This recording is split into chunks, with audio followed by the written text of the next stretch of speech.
What's up, everyone? Welcome back to the channel. Today, we're talking about Sam Raimi's Army of Darkness, the 1992 conclusion to the original Evil Dead trilogy.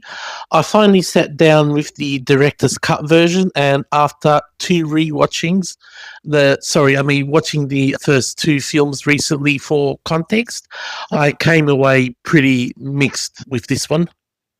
Picking up directly after the events of Evil Dead 2, our hero Ash gets sucked through a time portal and dumped into the year 13,000 AD. Armed with his chainsaw, hand, and broomstick, he has to retrieve the ancient Book of the Dead and battle an entire army of the dead if he wants any chance of making it back home to the 20th century. It's a wild premise that blends medieval fantasy, horror, and over-the-top action. Right from the start, this movie feels very different from its predecessors. While the first two Evil Dead films were raw, intense, and packed with gruesome practical gore and genuine terror, Army of Darkness shifts gears hard. It relies much more on comedy and slapstick humor than straight-out horror. The violence is still there, just toned down, and it still has plenty of dead-eye action, and those creatures look fantastic in that signature Raimi style, but overall tone is way lighter in this movie. This is the most family-friendly entry in the series. You could probably watch this with a wider audience, including teenagers, without needing to cover anyone's eyes during the really nasty bits.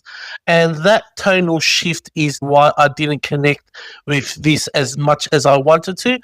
I went into this expecting shocking scares and over-the-top gore that made the first two movies so memorable and watchable. Instead, we get a more comedic adventure movie. Basically, no scares here. The horror elements take a backseat to jokes, one-liners, and physical comedy. While that works for some people, it just didn't hit the same for me. I kept waiting for that darker edge to return, but it never really did. On the technical side, the CGI in this movie is rough by modern standards. There are a few sequences where the effects look dated and cartoonish. That said, you can't fault the film for it, as this was one of the earliest movies to seriously incorporate computer-generated imagery, and for 1992, it was groundbreaking stuff back then. It's impressive they were experimenting with it at all, even if it hasn't aged as gracefully as the incredible practical effects that dominate the rest of the series. It's not all negative. There are funny scenes that had me laughing out loud, especially when Ash is throwing around his signature attitude in this medieval setting.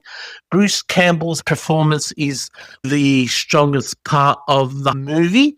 His timing, physical comedy, and charm are on another level here compared to the earlier movies.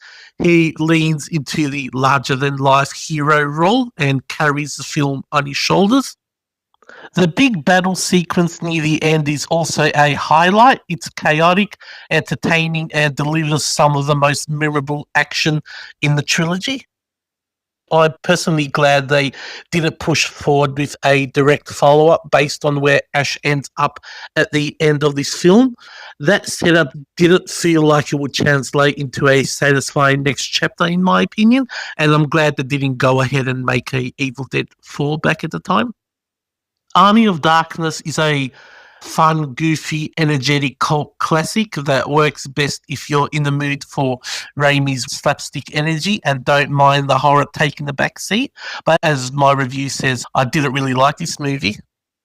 Bruce Campbell fans will eat it up, but if you're like me and prefer a darker, bloodier, scarier vibes of the first two movies, this one might feel like a bit of a letdown despite its charms. So while I didn't like this movie that much, I'm still going to give it a 2.5 out of 5, straight down in the middle. Have you seen Army of Darkness, the director's cut version, and which Evil Dead movie is your favourite? Drop your thoughts in the comments below. If you enjoyed this review, make sure to hit that like button, subscribe, and turn on notifications so you never miss a new horror breakdown. Until next time, stay groovy and hail to the king, baby.